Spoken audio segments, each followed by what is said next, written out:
Hi friends, RG Strength Tamil சேனலுக்கு உங்களை வரவேற்கிறேன். இன்றைக்கி நம்ம பிக் பாஸ் நிகழ்ச்சியோட ப்ரொமோ பற்றி தான் பார்க்க போகிறோம்.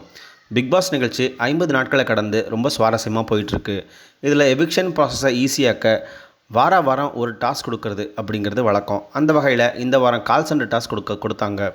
அடுத்த 2 நாட்களுக்கு இந்த டாஸ்க் தான் நடைபெறும் அப்படின்னு பிக் பாஸ் சொல்லிட்டாரு. அந்த டாஸ்க் என்னென்னா, வாடிக்கையாளராக இருப்பவங்க ஊழியர் ஒருத்தருக்கு கால் செஞ்சு பேசி அவரை டென்ஷன் செஞ்சு அவரோட அழைப்பை துண்டிக்க வைக்கணும். அப்படி செய்யலை அப்படின்னா அவங்க அடுத்த வாரம் நடக்க போகிற நாமினேஷனுக்கு நேரடியாக தேர்ந்தெடுக்கப்படுவாங்க. அதோடு மட்டும் இல்லாமல் பேசி முடித்ததுக்கப்புறம் அவங்க திருப்பி அந்த வாடிக்கையாளருக்கே ஃபோன் செஞ்சு தங்களோட ஸ்டார் ரேட்டிங் எப்படி இருந்துச்சு அப்படிங்கிறதையும் கேட்கணும். இதுதான் டாஸ்க்.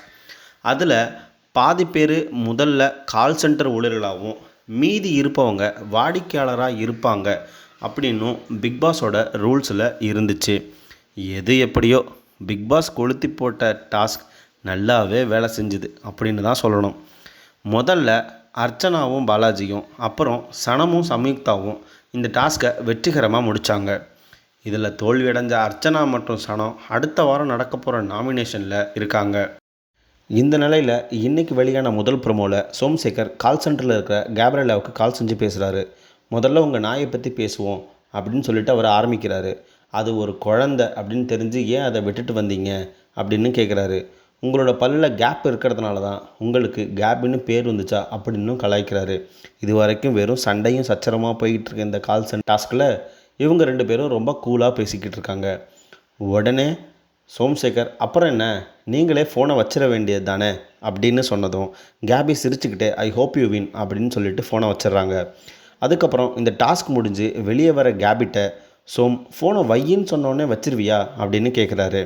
அப்போது சனம் வழக்கம் போல் மூக்கை நுழைக்கிற மாதிரி இந்த விஷயத்துலையும் மூக்கை நுழைக்கிறாங்க.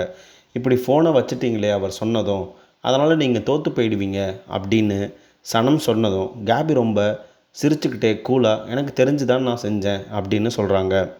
அதுக்கப்புறமா பாலாஜி, சனம், அனிதா இவங்க 3 பேரும் வீட்டுக்கு வெளியே உட்காந்து கேபியை பற்றி பேசிக்கிட்டு இருக்காங்க.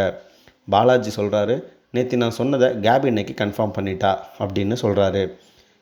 எது எப்படியோ இன்றைக்கி நிகழ்ச்சி ரொம்ப சுவாரஸ்யமாக இருக்க போகுதுன்னு மட்டும் தெரியுது. நீங்கள் யாருக்கு சப்போர்ட் பண்ணுறீங்க? யார் இந்த வீட்டில் இந்த வாரம் இருக்கணும்? இந்த வாரம் இந்த வீட்டை விட்டு யார் எவிக்ட் ஆகி போகணும் அப்படின்னு நீங்கள் நினைக்கிறீங்க அப்படிங்கிறத கமெண்ட்டில் லீவ் பண்ணுங்கள். மறக்காமல் இந்த வீடியோவுக்கு லைக் பண்ணுங்கள். இது போன்ற லேட்டஸ்ட் அப்டேட்ஸை தெரிஞ்சுக்க RG Strength Tamil channel subscribe பண்ணிக்கோங்க. அப்படியே பக்கத்தில் இருக்க பெல் ஐக்கானை தட்டி விடுங்க. நன்றி, வணக்கம்.